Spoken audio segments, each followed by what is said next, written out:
What's up, guys? Welcome back to the Aussie Show. So today I'm sitting down with a guy who's killing it with his videography. He is Derik Fay's media guy now, technically. Creative director, yeah. Creative director. Yeah. That's a big dick position. It's just a fancy word for basically videographer. I make videos. Media, yeah, basically. It's like when I met, so for anyone listening, Derik Fay is a big venture capitalist, M&A as well, mergers and acquisition. Does some pretty cool stuff, really insightful. I've had him on this podcast, blew my mind with a lot of stuff.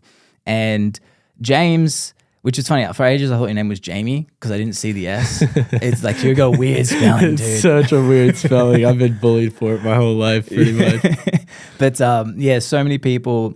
Sorry, you and I linked up months ago. Yeah. And then it turns out you're doing content for Derik and killing it. Yeah. But what fascinated me and wanted me to get on the pod was how you're starting to look differently across business, especially in the videography space, because so many people, you know Alexis, don't you? Yes. Yeah.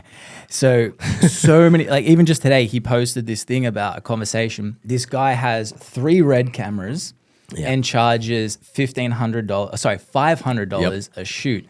And I'm just like, bro, I make more than that on an iPhone 14. So yeah, I mean, one, I want to learn for myself, but also people listening, because it fascinates me how people build different structures for businesses. And obviously I'm still learning and everyone listening will be too. But some of the things you said when we were chatting was how you're starting to build it and the ways in which Derik is shifting your brain. Oh, yeah. And one thing that I think a lot of people struggle to get is like they just look at the money versus the intangibles in a business, such as, you know, I was saying this to Josiah the other day, actually. I'm like, look at your clients beyond the money. It's like, what can I also learn that will help me in my business or my life? So, you know, I've got different people that are my clients where it's like they'll find other things about their business and they'll be like, hey, try this, this, and this. And I'm like, what? Exactly. And you've got a great mentor with Derik. Yeah, I think it's funny because I'd been in the I just want to make money game for like 5 years. Like I've been in the entrepreneurship space for like 5 years, and I've always been in that mindset of like, I just want to make as much money as physically possible. And there's a lot of times that I will forget the fact that I'm 23. So I'm like sitting here and I'm like, why am I not a millionaire yet? Or why am I not this? But there's something that fundamentally changed the way that I think is the idea of learning and the idea of earning. Yeah. And the fact that you go through different phases in your life. Like I've been in the last few months before I met Derik, I was in I just need to earn. But then what you realize is you're attaching yourself, let's say, you know, for videographers that are listening, you attach yourself to 10 clients and they all pay you $1,000. And each one of them are not in your industry. They're in a spot that they might not have as much to give to you in terms of knowledge, expertise, you can learn from anybody, but I'm talking about high leverage, like you're going to learn things every single day when meeting with them. And then they're at max bandwidth and they can't say yes to other opportunities that come along that you can't take on because now you've maxed yourself out here and you don't have any more. You feel like you're the man, you feel like all these types of things, but you have so much more to learn and you can't learn anymore because of this by packing out your schedule, packing out your clients and all those types of things. So what I learned through the relationship with Derik is there's a time to learn and there's a time to earn. And then if you can merge those two together, especially when you're younger and you still have a full, like I tell people all the time, like I'm not even in my prime in terms of my career yet. Like I should still be in college technically. Like I'm just kind of getting started. It's like if you can marry those two together, you're going to be way better off 10 years down the line. Yeah. Yes, it's the one thing that I'm starting to learn too is like the idea of leverage, which a lot of people don't think is like, you know, everything online is, this is how you make 10 grand a month. This is how you make 10 grand a month. And half the time it's funny because, I mean, ad agencies, for example, I just got a 10 grand a month client. I'm like, yeah, but you're making probably 1,000. Yeah. So you can, it's putting my dick on the table, but they're not realizing that 90% of that dick doesn't belong to me. Yes, you know? exactly. And one thing, I mean, the first year when I first moved here, it was like, I mean, I had to make money fast because I had people to pay my family in terms of a kid and wife. But it was like the first year was like, all right, I proved to myself I can make 6 figures. And then quick, I was like, all right. And then you start realizing all the other problems. It's like time, again, headaches, arguments that come because of lack of time. And then it started transitioning to, all right, how do I build leverage? And one of the first things was obviously an editor for the company, which cuts out a big chunk of time. But then allows me to do, like, the time that I'm editing, go and find more business. Yeah. And but so with the thing with what you were doing, because the way you were originally doing it, you had a unique strategy, and which was you were doing a lot of work for certain people to get noticed, which I thought was really smart. And you had a lot of insight about, you know, I'm still young. I'm going to leverage that while I don't have to worry about all these other things like I have to worry about with the kids and family and housing. Yeah. That what I found was interesting when you're like, once you came across Derik, you even dropped the other clients because you're like, oh, this is a better opportunity for if I'm looking a decade or 2 decades ahead. Yeah, I think it was the hardest. Me and my business partner mulled over it for weeks. Like, we were sitting in a position where Derik had become a client, and I was sitting here and I was like, this is awesome, because it was the highest paid client we ever had. And I was like, this is awesome. Now I'm sitting here and I have all these other people that are either reaching out, clients that are hitting me up nonstop. And I was at a crossroads where I was like, I can give Derik 50% of myself and, you know, the team and everything like that, or a fraction of, in a lot of cases, whether it's 20 to 25%, or I could go all in on this opportunity. Yes, am I in the short term losing out on a lot of money? Absolutely. But I'd rather sacrifice the money up front for the relationship, the opportunity, the people that I met. Like, it was one of the most pivotal. I will look back on this in 10 years and say, like, that was the smartest decision I made, because I have a lot of ego and I never wanted to work for somebody. Like, that was something I pounded my chest. I will never work for somebody. I'll never have a job, whatever. Coming back to that, I'm like, that's ego. And like, I'm going to hold myself back a ton if I play into that, especially at 23 years old. Like, the hardest part, I think, for most of the generation these days is, like, everybody looks at social media and they look at all these people that are crushing it. Like, they're showing you their Shopify store revenue or whatever the case is. And what happens is everybody wants to make themselves out to feel special. So they're like, well, if he can do it, I definitely can do it. And like, there's all this, hustle culture, never work for anybody, all this stuff. And I was bought in. Like, I was like, no, I would never work for anybody. But then you come to a point where you're like, hey man, like, that's only going to get you so far. It's also like, because I've never worked in a corporate environment, I have so much to learn. Yeah. I've never seen a company that is at, whatever, 10, 20, 30, 40 million. Like, my business partner who still works in corporate, he has so much insight that he gave me in the early start, because I knew how to get from 0 to 10K and 20K. But getting to those numbers versus getting to $1 million a month, like, you have to build so much differently. And I would have never had that insight if I wouldn't have now gotten so much experience with all the companies that Derik sees on a daily basis, and the, stuff that Jace has taught me. It's like all these different things. And if I would have just listened to my ego, I would have still been, oh yeah, I'm making 25K a month or whatever the case is. And then I would have just been like, yeah, I would have just keep beating my head against the pavement for years. Yeah. And so, because it sounds like to me that you're very coachable, which is a very rare thing for a lot of people. It's, no, I know how I'm going to do it. Yeah. And, through ignorance arrogance is usually ignorance disguised as confidence. Yeah. And the thing that, back to what you said about, I want to be my own boss, you're never really your own boss, because even your client is your boss. Oh, you know? And that's the thing that people don't really understand. It took me a while to figure it out, which I was like, I'm really just a marketing guy for this company part-time. And the difference is they can fire me whenever they want, but they don't have to fire me. They can just go like, hey, look, you're out of budget. Or some bullshit reason. Because you're on a month to month, hey, you have to hit these quotas. versus, again, you're working for yourself. It's like, yeah, you do, but you don't. You just got different stresses. That's the funniest part that I realized about the entrepreneurship game the last few months is no matter if you tell yourself that you don't work for anybody, the truth is you work for somebody no matter what. Like there's only a few people that I've seen in my life in my entrepreneurship career that doesn't answer to anybody. They wake up and they can take a call or they cannot take a call. They can answer a text, they cannot answer a text, and that does not change what they're making or their outcome at all. But realistically, like I've come in contact with companies that are doing $6 million a year, and they are just as employed as I am, because the second they take a day off, that revenue that they're making gets cut.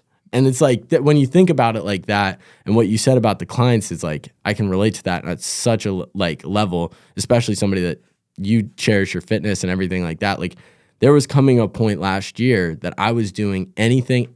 I prided myself, and Jason and I talked about it a lot. I will go lengths that other people won't for money that other people just, because I was in this phase of like, I'm here to learn, like I want to learn. But what that does is you give all access to everybody all the time, that people will just take that. And then the second you're in a position where you're like, hey, I want to go for a run or I want to work, and people are blowing you up. And now all of a sudden, why are you not answering? Why are you not and you're like, man, you run into that a lot in the agency space, especially when you're doing anything done for you. You're always in this phase of like what you're saying. It's like your job, like you're technically hired by the company, but they have no loyalty to you at all, especially when you're in the agency space. Agencies get such a bad rap, and everybody wants to be an agency owner. So there's competition left and right. And it's one of those things that I think that there's a better way to build an agency, and that's what I'm starting to see. It's not necessarily, if you bring enough value to the table as an agency, you have the ability, and maybe if you don't call yourself an agency, you have an ability to go about things in a different way, whether it's betting on yourself. Like one of the things that I appreciate about what you do, you have so much, like you can go to somebody and be like, hey, if you do what I tell you to do, I can get you millions of views. I can get you all this exposure. That's you betting on yourself. So you have way more leverage going into a conversation. What a lot of people do is they're like, bringing in new leads is hard. Creating content is even harder. And trying to get in the door with certain business-to-business relationships can be impossible at times. But what I noticed with this podcast is it's actually a lot easier than we think. When I first moved to America last year, this was the first thing I created. And what I noticed was I was able to speak to people I never thought I'd be able to, create content from this that was usable to market my company. And then 3, I was getting leads coming to me as well. And as a result, the first year brought in an additional $100,000 as a direct reason and response from this podcast. And because of this success, we've created the Social Elevator program, which helps you as a business create a podcast as a lead generation tool. And the funny thing is, we had this success figuring it out as we're going. And now we have a well-oiled machine with different strategies that are constantly working to bring in more leads, building better connections, and then also build a presence for our business locally and then even beyond being local. And so in the Social Elevator program, we'll go through how to niche down, how to build it correctly, and then also how to distribute the different pieces of content to constantly be building relationships with your audience and with those ideal prospects. And don't worry, you don't do this alone. You will have a coach with you every single step to help you create the right podcast as a lead gen tool for your business. So to find out more information about the Social Elevator program, go to skymediahouse.com or click the link in the description. Now let's get back to the show. they watch a YouTube video and all of a sudden now they're an agency owner and they just go and they try to set like whatever, 10K a month as a ad buyer, but 9K of that is ad budget. You're like, you think you're making a lot of money and you think you have a lot of leverage, but they can tomorrow be like, I don't want to work with you anymore. Like, get out of here. And it's a crazy life. Yeah. Well, that was the thing too, which was, I mean, I got tired of telling businesses like, hey, you should do content, it works. And then, you know, not that they ever asked me, but if I was there, if I was getting pitched, I would have been like, well, do you make content? Because it sounds like it works. And I was like, oh, fuck, I don't. So that's what made me end up doing what I was like, shit, I got to be first and show it the way. I didn't know anyone, so I didn't know who to reach out to. The only reason I know about Derik was because he shared Brad Koz's clip from my podcast, and then I DM'd him going, "You want to be on the show as well?" He's like, "All right." Yeah. But that was the thing where I was like, "Oh, I've got to lead by example." So then people are like, "Oh shit, I guess it works." Mm-hmm. And then put together a bit of a program which is more than just the videos, but it's more just in the organic realm. Because again, like the organic realm is, if it's just you post and hope, bruh, You're no chance. screwed. Yeah. Like we've like building in back-end CTAs and stuff like that for people, but I realized I had to build something that I can automate that section, and the done for you is the videos because that's the hard part to replicate. But everything else, I'm like, all right, this is what you need to do so that it's more effective. So you have SOPs for that? Yeah. And so it allows people to be like, also they can start seeing some effects, and also it's creating reasons for people to reach out to them versus, I might use it one day. I need a reason to find it. Like T-Clinics has already had, we've only put out 3-4 clips or something. They had 2 people sign up to their thing. Yeah. Like to find out about their testosterone levels. And I was just like, we need something that's free, something that's intriguing, low barrier to entry. But it's enough to be like, if they're listening to anything going, fuck, I probably should find that out. And so I built something that was basically takes you 60 seconds, find out whether or not you might be low in testosterone, which is on brand with them and stuff. But now they got all their details and they can reach out. Yeah, and you just created a lead through that. It's funny because one of my mentors, Ryan Majan, he talks about this all the time. And it's hard to sell this to businesses. But what we're realizing with the content age is that it's a new form of lead gen. Yeah. It's inbound leads. Now, most business owners, especially, older business owners, don't understand that. They believe that everything is transactional when you're in this leads generation space. It's either I'm going to pay for ad spend and this is going to be my return on ads, or I'm going to reach out to 10 people and one of them's going to book a call with me, or I'm going to put out an email newsletter and I'm going to get this response. With content, realistically, the best way you actually put yourself, it's just by being viral. And it's like, it's on the business owner to figure out how they can turn that, and now the agency in a lot of cases, how you can turn those eyeballs into cash flow. But once you understand that, and it's a case by case basis, really the goal is to just go viral. If you can go viral enough times and enough people get there, and that's what I wanted to ask you too, is based on virality is just what I've realized about it is it's just people in the comments fighting each other.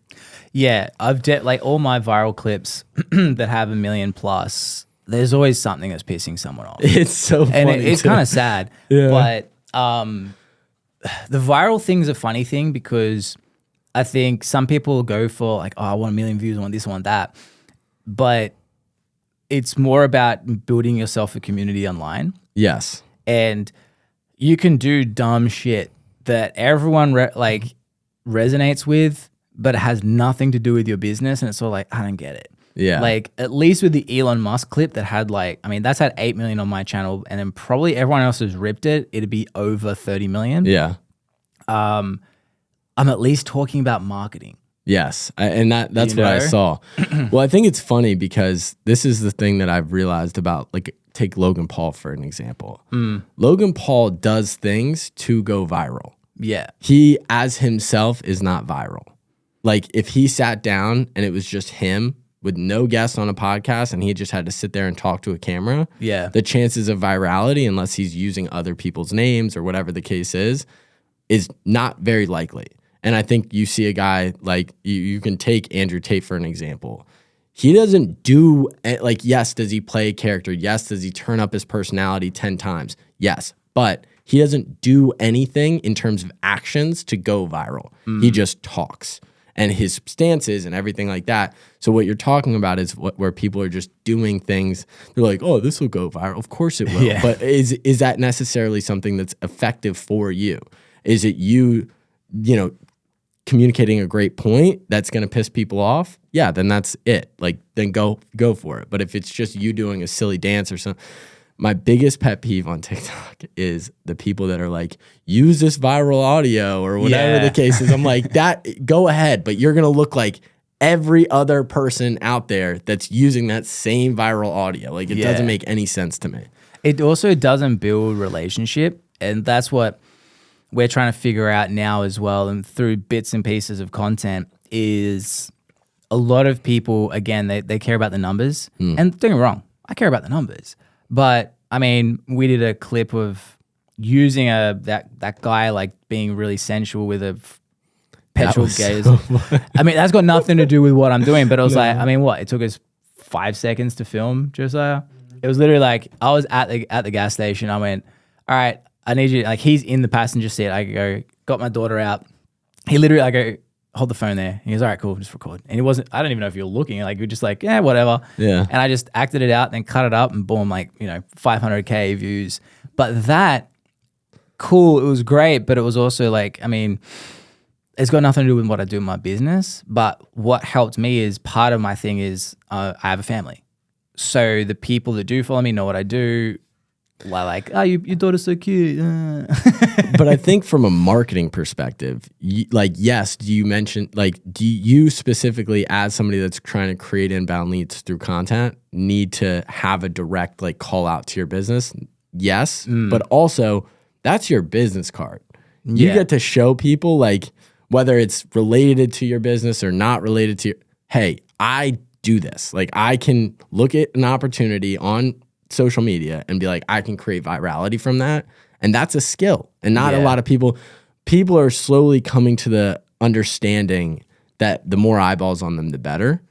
It's more in the understanding of like, hey, if you're a real estate agent, nobody wants to hear about the nitty gritty, like details about whatever from a real estate perspective. The only people that's going to like that are realtors. Yeah. It's like you want to create a piece of content that is really valuable. You have to break it down so dumb that you feel like you're like holding a lot back in terms of what you're supposed to say.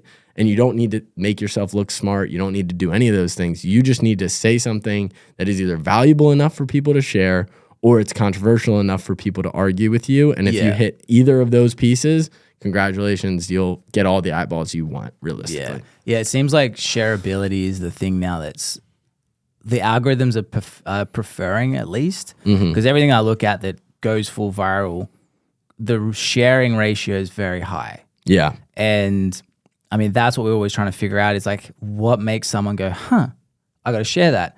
Like one of my clients did a post, someone saw it, shared it to someone who was thinking about doing flooring, but really specific to this problem. And then he was like, fuck, called him and he was like, hey, I changed my mind. I was going to use someone else, but I need you to do this after I saw this video. And that was just a little bit of luck. Yeah. But at the same time, it was a piece of information. Someone thought about it and went, oh, that's relevant to blank. But in terms of what you're learning from Derik and building the business, what was the first major shift you changed when he got on board? It was, I mean, realistically, the thing that Derik does, like Derik's been a CEO for 25 years. Like he's done so much in terms of business, but he speaks like a CEO. When he talks to somebody, he very much, unless you're in his inner circle, but like he is a CEO. And at the end of the day, the meetings that he's had for the last 25 years, the amount of times that he's had to speak and be listened to was high level. It was executives, it was investors, whatever it was, but it was just a high caliber human that's trying to absorb information and he is trying to, help them or whatever he's trying to do with them. So the number one thing that we realistically did was, hey, like, let's just talk like you're talking to somebody who is like wants to be where you are, not is where you are. Because I think there's a shift that has to happen where you're not necessarily like you're not trying to look cool amongst your peers. You're trying to help somebody that's many steps behind you. Yeah. So once we did that, but like realistically, the thing with him that was so interesting is like when we started, like it was just like, hey, let's just post consistently. Like let's get people to know you. Like he was posting content here and there, but it wasn't to a consistent basis. But the funny thing is with Derik, like once you turn on the camera and you just let him go, like he in and of himself is so interesting, has so many stories. It's like kind of does it like there's not much that you need to do to kind of get him in that position. But obviously the podcasts that he's done with people have gone super viral. But like for him, it's just him being him and him trying to help which is his ultimate goal is I want to, on his path to $1 billion, he wants to create a bunch of people that are like millionaires in his path. Yeah. So once we said, hey, this is the idea, let's make sure that this is represented in what we do, everything just kind of took off. Yeah. And for your business, obviously you're very much like, hey, how do I make money? And I think what we typically think is small-minded people is how much do I make per month? And one thing that's interesting about people like Derik, Hormozy's spoken about it, everyone's focused on how do I make $100,000 a year. But you speak to someone who's in M&A, for example, and they're like, they'll find two businesses, merge them together, and then now they sell it for a $4 million profit. Those guys don't know how to make $100,000 a month. You know what I mean? But they know how to do that, you know? It's so, that right there is so funny because I just had a conversation about this yesterday 2 days ago with Derik. I was sitting with him and I was like, how, if you were, had no experience, no money, how would you make $5,000 a month? And he goes, it doesn't really register. Like, I don't know. It's very like, linear. Yeah. Like he's like, I don't know. Like for him, he has been working in worlds of, he knows how to make $1 million. Like he knows how to make anything that's over probably 6 figures with the snap of the finger. That's kind of how he's done it his entire career. And the funny thing is, it's with these people, the short-minded people are like, how can I make $5,000 a month? Yeah. Derik's like, how can I make 500 over a 10-year span? Yeah. Which is it looks so much different. Instead of all of your actions being for money, building relationships for money, like all these types of things, like what you need to be doing is just taking and listening and getting as many meetings as possible, not for a transactional basis, just to learn. And then you find your angles. I think that's the one thing that Derik has taught me more than anything else. Find your angles. Everybody has value to give. Everybody. If you take in enough information, if you take 100 meetings with 100 different companies, you will find an angle for yourself. You'll be like, I can do this very well for this company, which they need, which creates value for them. And then the value is exchanged through money, and then there you go. Yeah. But what a lot of people are, they will say, I'm going to be an SMMA guy. I'm going to be this guy. They're going to assign themselves, they're going to create a, person that they are. Yeah. And then they just go into every transaction like, I'm going to sell you. I don't care if you need it. I don't care. Like, there's no empathy in that. Like, you have to look at somebody, and I've had a bunch of meetings where I've just sat with somebody and be like, I don't think you need me. Or like, I don't know that I'm going to be able to help you. And that right there is more, like, you're going to make more money off of by saying no than you will by saying yes for $1,000 or $500 or whatever it is. Yeah. And so, because I don't want to go too far down the lane of M&A because I do have a bajillion questions. Yeah. But I want to think about what people want to hear. So, and I'm sure some people want to hear this stuff, but for a videographer point of view, because that's what we started, what's your biggest piece of advice to a videographer who has no idea how to make $10,000 a month? Yeah. I would say get yourself into the highest net worth, highest knowledge rooms that you can. I think when I started this journey, I told everybody, I was like, I'm not a videographer. I'm an entrepreneur that wanted to pick up a camera to get in a room, realistically. So how to make $10,000 a month? I mean, that's a lot different. I think what that is just giving enough value to people that you can make that money. So what I think a lot of videographers specifically do is they do everything. Oh, I'm going to do wedding. I'm going to do this. I'm going to do that. I'm going to do like 50 million things. Like, yes, can you get to $10,000 a month? 100%. Is that going to get you anywhere past $10,000 a month? Most likely not. You can do a lot of volume of a lot of different things, but you're never going to get to that next level. Like, because once people get to $10,000 a month, you think like all of a sudden you're just like, yeah, as soon as you hit it, you realize you're still broke. Yeah, you're like, I'm not doing. So I think getting to $10,000 a month, go and do one specific thing for one group of people a bunch of times and you'll make 10 grand a month. Yeah. But also know when to say yes to an opportunity. Like you should be saying no, especially if you're a videographer, you should be saying no more than you're saying yes. Because the more yeses you have, the less you can say yes. It's like you're just going to end up, because the thing about being a videographer is it's just you and your camera in a lot of cases. It's like kind of how it starts. You only have however many hours in a week to work. If you say yes to enough opportunities, like I remember specifically when I started, my first client was $500 a month, and I spent at least 12 hours a week with them. Yeah. That's like, not that I wish I would have said no, but like, I wish I would have had some insight like, hey, like you multiply that times 5, you're working. Yeah, you're working crazy hours. You're working 60 hours a week for $5,000 a month. Yeah. Go work a 9 to 5 in that case. Like, you know what I'm saying? It's just like those types of things. So that specifically. And then another thing is like videographers, you're in demand. You have to know that. And you also can't be afraid to go to somebody and be like, okay, if you have the mindset of I never want to be employed, by all means, like go crush it, go be a freelancer. But like something that I've realized is the higher net worth you go, people are just going to buy you out. Yeah. And if they buy you out, it's not the worst thing in the world because you get to learn from them and it's not forever. A lot of people will do something and they'll be like, this is my life forever. It's like, no, but you just have to have the insight and to look long term. Yeah. Yeah, it's interesting how I mean every single videographer I speak to here, and obviously Alexis as well, it's crazy how they allow themselves to be negotiated down as well over and over again.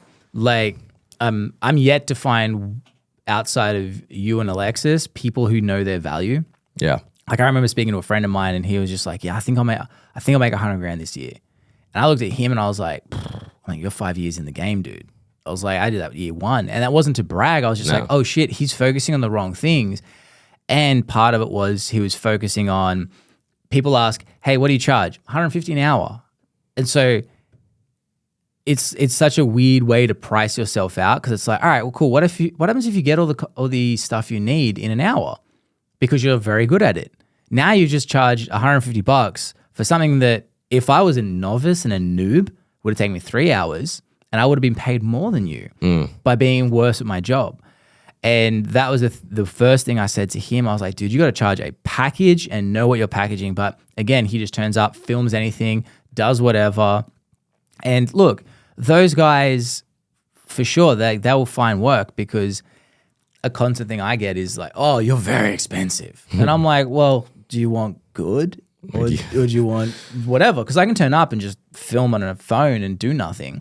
But as soon as it was like, well, no, you're going to find out. And like, because I'm charging more, I put more effort into it. So I'm like, this is fun. And I want them coming back, you know? But definitely that shift was something I'm like, I don't see many people doing it yet because they're so afraid of the money versus the opportunity. That's so funny that you said that. The whole price comparison with this type of stuff blows my mind. Yeah. Because first off, I've been on both sides. I've been the guy that's charged $500 a month. And I've also been the guy that's charged $6,000 a month. So I've been on either side. The thing about it is when you are charging because content services, it's a way of lead generation, but it's less transactional. Yeah. So you have to, like from a business owner perspective, you have to have patience. It's not going to happen overnight. Like you can post one video and it can blow up, but it's much more like this is a process because another thing about it is it takes actual skill from the other side. Like you have to be skilled on camera to really like make it work. And that's part of our job is to make them better looking, like make them look better on camera, and sound better and sound better. Like there's a lot of things that go into it. But the point is, for the person that you're charging $500 a month, that $500, unless you just absolutely price yourself like you went to an opportunity, they have money to spend, and you're like, oh, I'm just $500, whatever.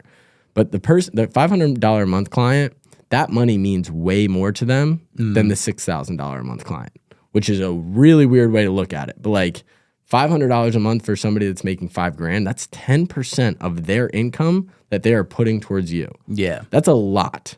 And that's a lot of expectation. They're expecting you to change their life for $500 a month. But with the $6,000, it's like there is a level of expectation that comes with that, but they are also, chances are, a little bit more understanding and a little bit more, oh, I'm investing in the process. Yeah. Last part on that, right before we kind of made the transition, I had one of my clients call me and she was like, hey, somebody came into the office today and offered me exactly what you do for like $600. And I say, kind of shocked her, do that. Go there. Like, send me their video, but like if they're charging, like, go do that. Like, because at the end of the day, like, if that's how you want to view it and you want to view like, oh, I can save X amount of dollars with him versus you, then chances are you just don't understand exactly what we're trying to do. Like, you know what I mean? Like, you're not seeing it. Like, I'm not just shooting a video, putting funny captions on it and like posting it on social media. Yeah. But that was just an interesting game, and which a lot of people will do. They'll find out your clients, and then they'll go behind the door and they'll be like, "Hey, what are they charging you? I'll charge you." Well, and it's funny because as soon as someone starts trying to negotiate me down, I'm like, nah. It's not worth it. No, because then I'm like, all right, you probably don't see the value in it, and that's fine. And so the other thing too is though, I'm yet to see someone who charges less than we do that does a better job. And I had a conversation with one kid recently about that, and because he was mind blown what I charged. He's like, how? And like for the deliverables I did, and he's like, I don't get it. And I explained to him, I'm like, if I charge more, it means there's more pressure on me to do really well, so I put more effort into it, so I get better results, and then the client's happier. Now you've let yourself be negotiated down. Here's what's going to happen psychologically. You're thinking, fuck this guy, he doesn't understand what value I bring. Yeah. But you never told him. So you're building, he doesn't understand it. 2, you've never communicated it. Now 3, you're building resentment towards your client. And then the next part is, if you're not getting paid what you think you're worth, you're not going to work as hard as you should. And what happens then is you're now getting paid less. So you're doing less because you think, fuck that. So they're like, they see the diminish and they go, why am I keep paying this? Hey, can you do less? And then you're like, okay, fuck you mentally. Yeah. And then it's just this slippery slope where then someone else comes in, charges 6 times what you're charging. And you're like, how did he go him? This guy must hate me. Yeah. It's like, well, dude, you gave shit quality products because you had no dog in the race anymore because you let them negotiate you down. Work your way down. And I think a lot of videographers have no idea of the negotiation part. No. As soon as someone's like, I recently had a conversation with someone who goes, hey, my budget's this. And I was like, all right, cool. And then I went away, came back, and I go, if you're going to extend your budget to this, I can do blank. And they were like, yeah, cool. And my wife was like, I would never have thought to do more than they said their budget was. I'm like, because budget's made up, dude. Yes. It's made up. It's something that when they want to, like, they come to the table and they're like, this is what I'm expecting to spend. But at the end of the day, what you did in that negotiation is you just said, listen, this is what I'm worth. Take it or leave. And that's the thing that I think a lot of people, videographers and just entrepreneurs in general, they're so like obsessed with the idea of making the money that they disassociate with the fact that like this is gonna screw you. Like this is really gonna screw you. Like they're obsessed with like, I need to get the deal. And this is what was me. Like I was saying yes to anything. You threw a price at me that wasn't below like $100, and I was like, I'll do it. Like I'll do it. Yeah. And then exactly what you're saying. I would get another client that would pay 10 times that.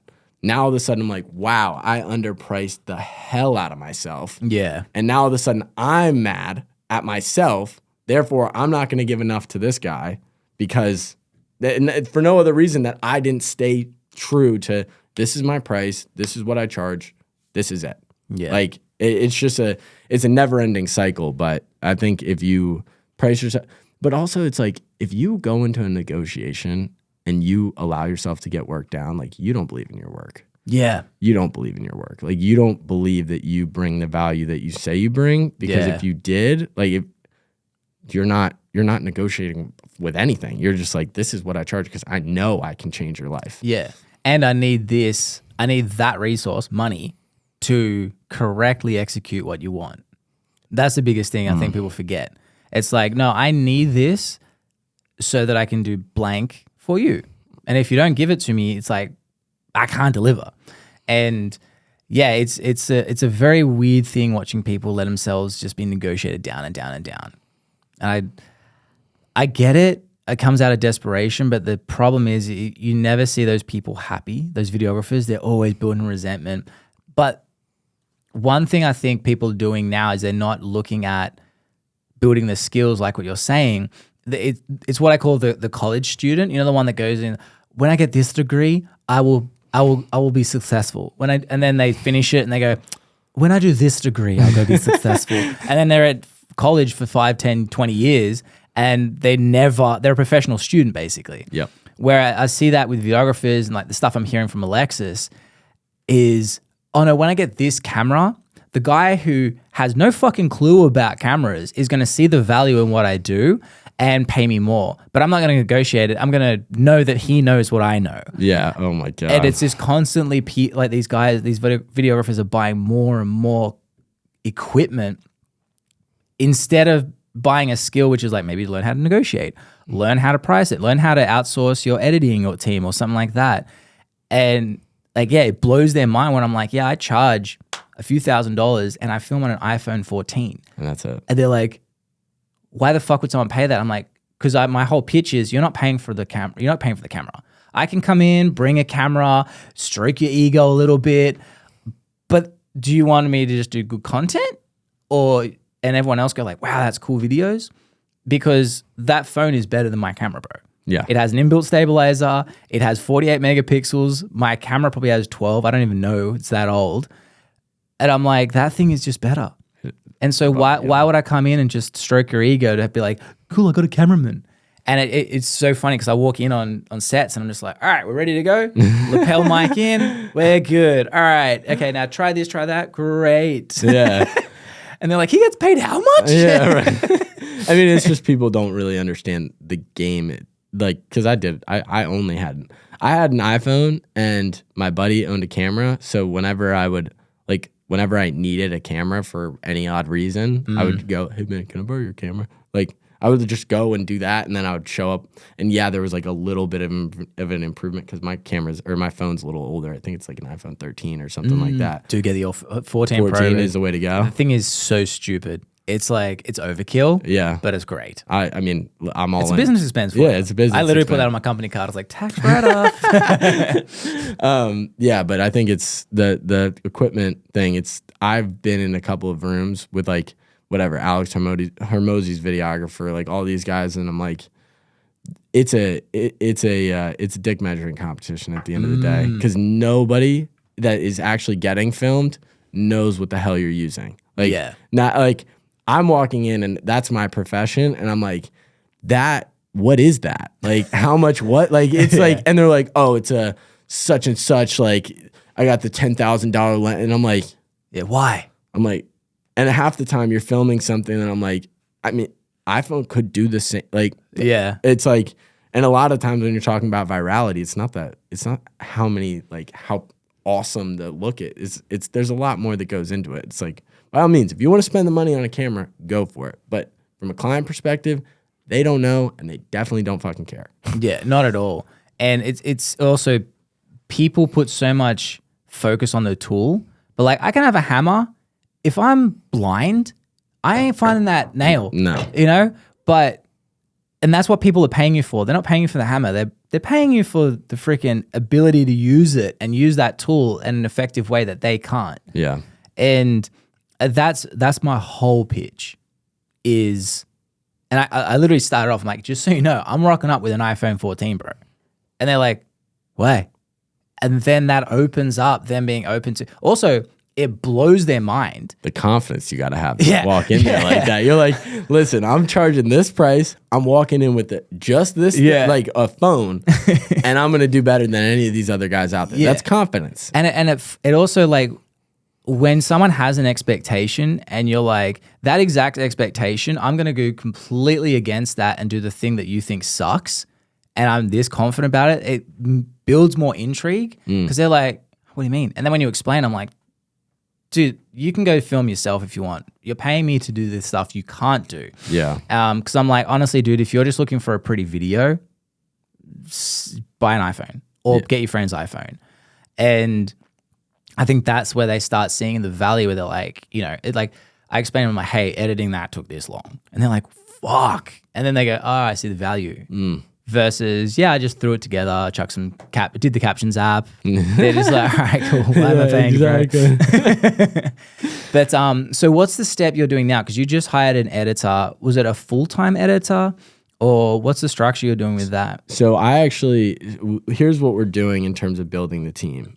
It's overseas-based editor, but we're changing Ryan Majan was the one that taught me this, but editors need to be treated like salespeople in the creative world. And this is like very new, but I mean, we're just testing it. So if we end up going broke because of it, whatever. But what we're doing is when we bring on an editor. So let's talk about the Easy Challenge. You guys probably are not aware, but I used to be a personal trainer back in Australia for about 8 years. After seeing so many clients stop training with me or stop those habits, they would just fall straight back into the things that made them gain weight almost instantly again. And so after a bunch of years, I realized it hurt me a lot more than I think it hurt them because I just saw so much hard work go to waste. And so a couple of years into it, I started figuring out this new method that I call the 1-2 compound method. And so with that, it's about habit stacking, creating habits that will help you for years and years to come. And the best thing is it's so easy. So we've already had people lose up to 20 pounds in their first month by using the 1-2 compound method. The best part is they don't even realize that anything is happening because it doesn't have to be this hard work. It doesn't have to be all of a sudden your life is flipping itself over, upside down,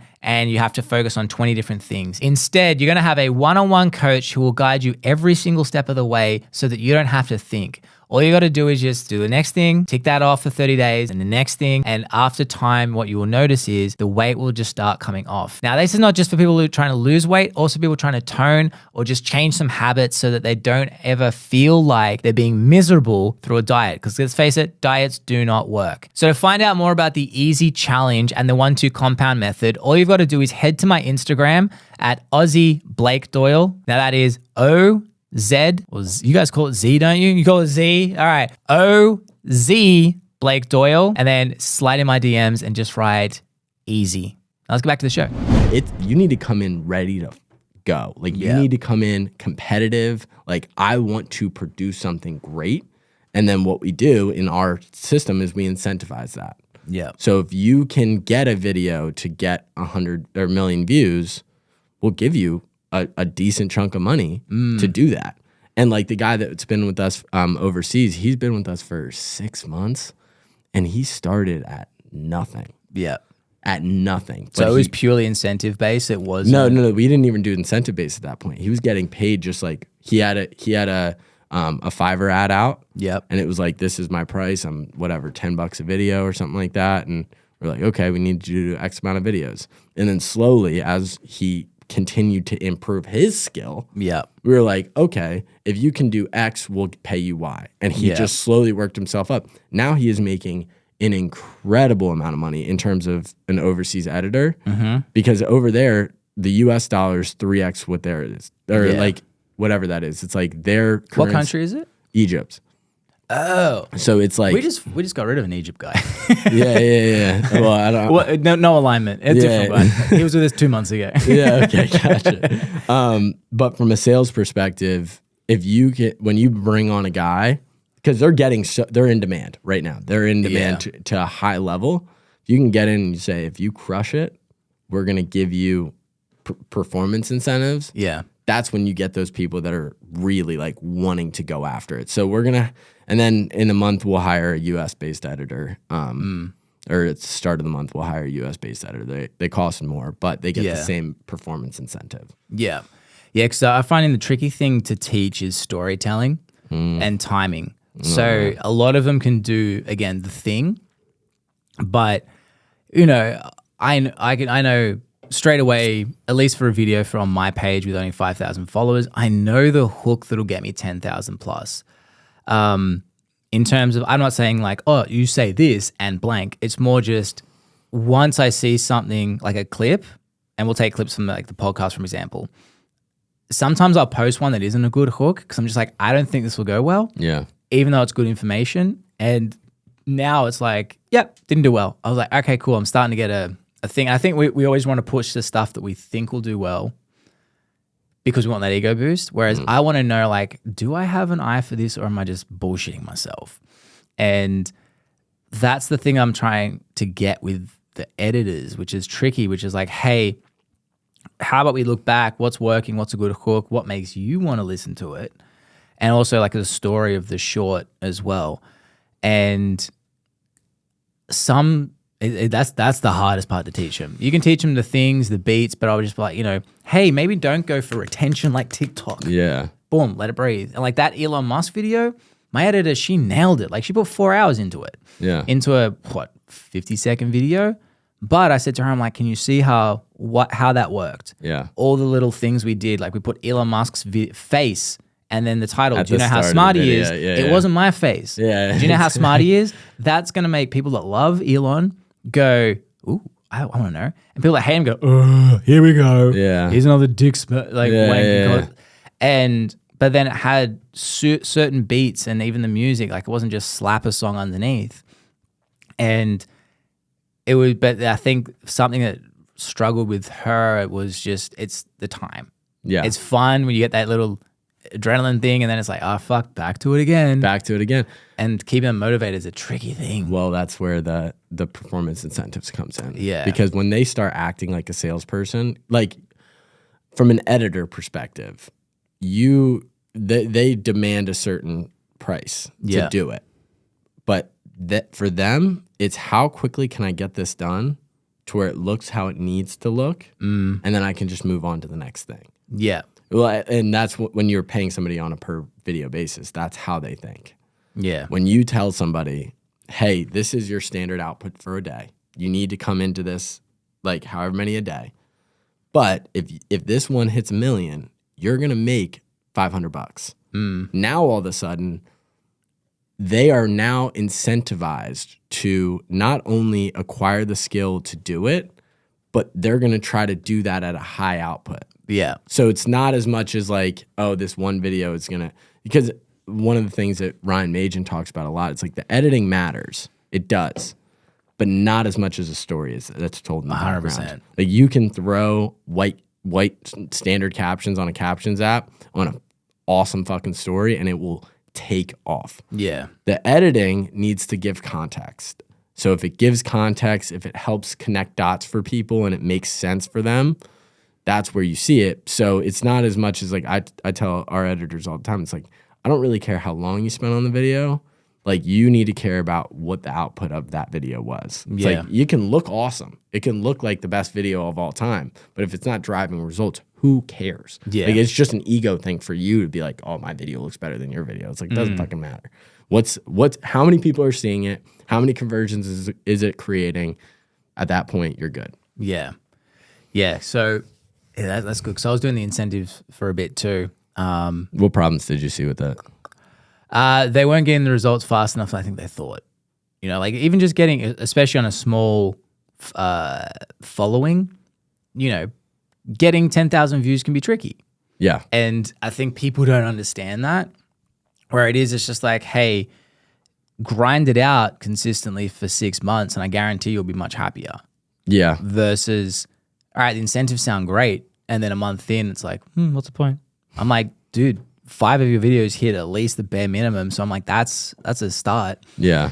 So getting that momentum is the tricky thing for people. And so say you're doing it for a client. Yeah. Oh, yeah. Would you also include that in your package? Like, hey, this is our base price. Plus, if we do blank, blank, blank, blank, like if you hit 1 million, there's this incentive on top of that. So that you're not like, because imagine you do running 10 the numbers. Yeah, you charge friggin' $3,000 for 10 videos, and they're like, cool. And then you got the incentives in the back end, and say all 10, and you run your margins too. well, you go negative. Yeah, like, exactly. You're losing money. And they're like, how good's this guy? And you're like, fuck, I'm not making any money. I lost money being so good. Well, so this is where I think the most important part of this conversation comes is and what we talked about at lunch the other day, changing how you go about structuring a client. The client if you're at your level, you have much more leverage than you realize. Yeah. And I think that if you bet on yourself, which and like this is where picking your clients gets really, really tricky, because when you bet on yourself, you're not like, it's not just like we've talked about. It's not what the video looks like, what the editing looks like, what the quality of it's really the story that's told on the other side of it. But from like that perspective, like let's say tomorrow I restarted my agency, I would go to somebody and I'd say, listen, I know these are the metrics that I'm that I know I will hit. If it's somebody that I obviously believe in and whatever, I will build in not view incentives, but I'm so confident in what we do. I will build in like, I'm going to drive this needle for you in terms of money that you're going to make. We had a conversation the other day with an old client, and he was like trying to get me to come back, and he's like, hey, what can I pay you? Hey, like what's going on? And I'm like I don't want your money, but I will build a team for you internally, and whatever you're making from social media right now, I want to take half the difference of what you make afterwards. So like I had a conversation with one guy, and he was like, I don't know that I can make 10K a month. Like I can't make 10K a month off social. I was like, okay, if you believe that, believe that. But here's what we're going to do. I'm going to get you to that point. And then whatever you make over that, I'm getting half of. I'll pay you $0. But once you cross that number, I think that next month he did 30K. And what does he do? He's a life coach. So we it's very easy, and that's why you have to pick, and you can't bet. Don't bet on everyone. No, definitely don't bet on everyone. You'll be broke at that point. But that's where the incentive stuff comes in. Like that's really where it is. Yeah. The lucky thing is being in an internal media team. I don't necessarily have to think. I have to think ROI, and I have to think, let's do this at the cheapest cost possible. But I'm also thinking about maximum exposure. And Derik doesn't really sell anything, so it's like there's not really any conversions that we're looking to achieve. That's what I was wondering. Like, how do you know that they're doing it? Because I mean, an online coach, I'd imagine it's like they have a landing page, at least CTA, so you can track that. Use Becca for example. That's a tricky one because he has clients in him up. I mean, part of his marketing is realtors see his content and they refer clients. That's what gave him more confidence, because I got him starting to message every single person that likes, not even just comments, likes it. Yeah. And asking him, hey, like, what is it? What value can we give? Like, do you want tips or whatever? Like, what can we put in our content that will give value? And then he found out some realtors were like, man, I love your content. I've actually been recommending people because of it. And then he was like, oh, I love this now. Like he loved it to start off with, but obviously after a couple of months, it's like, I just don't think it's working. It's same and I needed to find a way. So I was like, we don't know, because like he gets most of his referrers are realtors, and then you ask someone, how'd you hear about it? And they go, realtor. And so he's like, that's hard, because what if they're watching your content? Yeah. But now he got that thing, so it's like you would have to, I guess.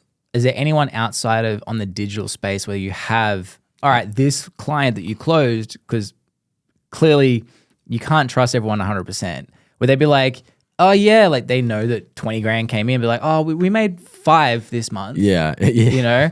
So you'd need to have something like a landing page that you get notified about every lead. It's like, well, this person's a client of yours. They came through here.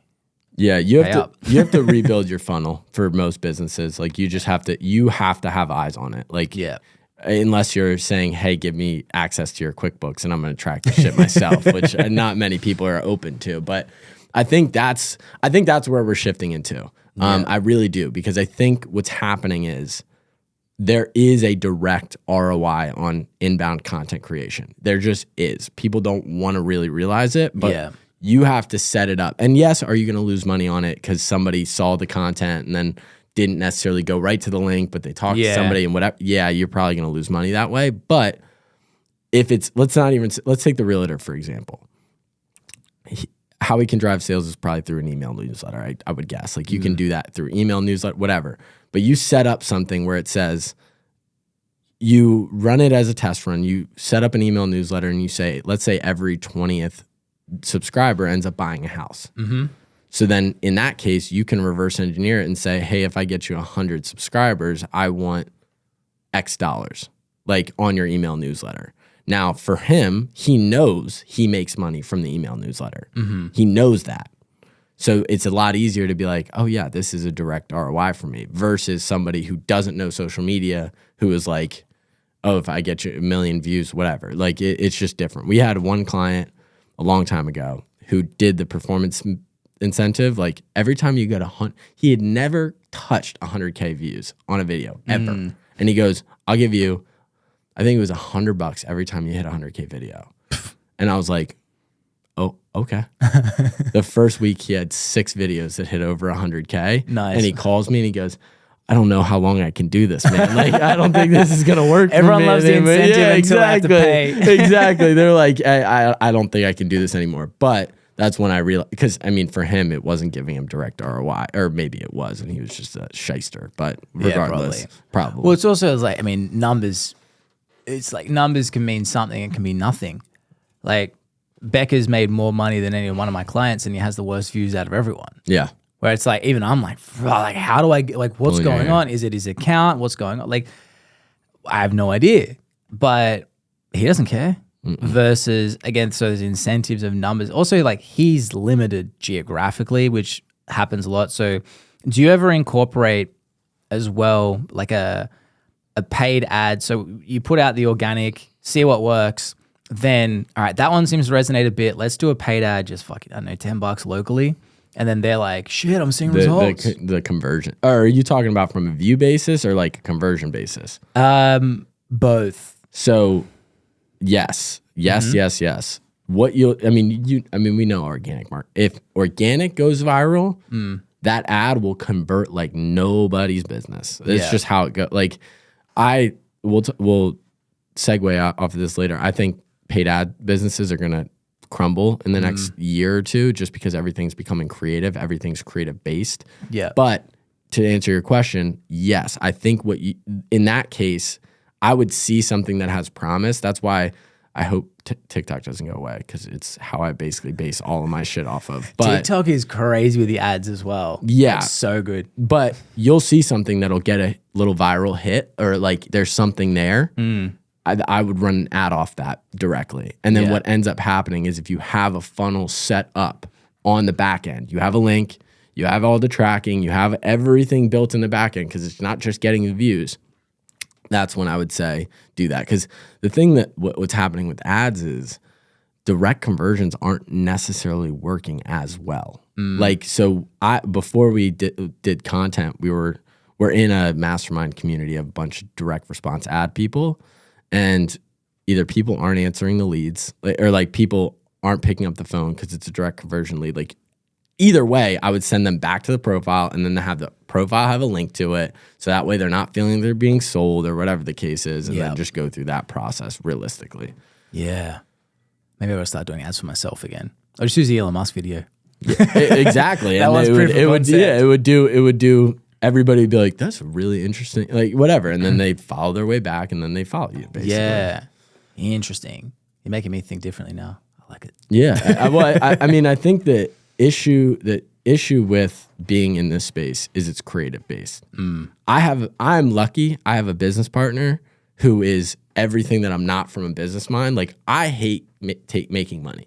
It's the weirdest thing in the world. Like, that is a weird thing. I enjoy it. Yeah, like it's one of those things where the other day we were having conversations like, why don't you take the money that you were given? Like, because I'm like, oh, let's put it in the business, or like I don't directly. I've been broke for so long. Oh, you mean you don't take it for you personally? Yeah, like I totally get that. Yeah, like that's my wife's conversation all the time. Yeah, like why didn't you take that for yourself? How is it we made this much money and we don't have any? I'm like, went back in the company. Yeah.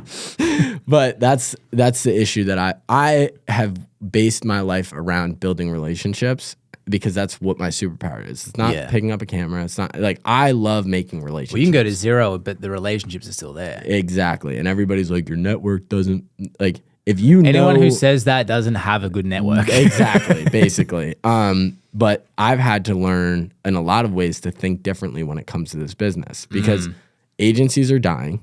Like the industry as a whole is dying because it went like this. Everybody owns a freaking agency. Everybody has the same model. Everybody has the same offer. Everybody's competing on the same level. And it's a race to the bottom. And it's a race to the bottom because once you get everybody that has the same shit, now you're price competitive. Yeah. And the second you're price competitive, you're just going to shoot yourself down. And that's just how it's going to go. So what I realize is the more that you can be more of a business development company that does creative, the better. Because the truth of the matter is creative, where we're headed in the world, it's content. Yeah. It literally is attention and content.